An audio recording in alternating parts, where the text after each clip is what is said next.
Kardeşler Allah bereket versin heyvana. Baba heyvanların əksəriyyəti hamısı ikinci, üçüncü, birinci qarına olan heyvanlardır.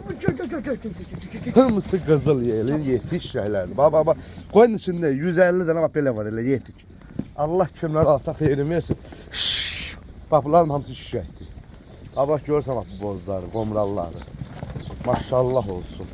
Süper toğullar da. Bunun hamısı keçən toğulu. Baba görürsən. Şişək toğul, hamısı 1-2.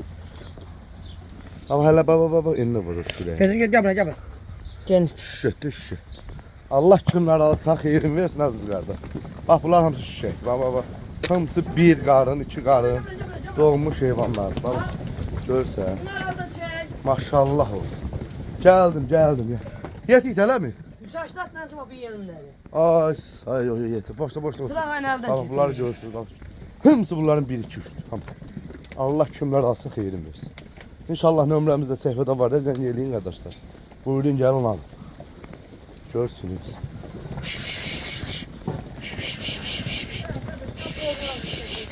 Qomralara bax. Hamısı yetişmiş birinci qarı. Hələ minni atıram bax. Düşürməyib ha. Hələ vurun. Bunu çək. Reklam deyim la baba.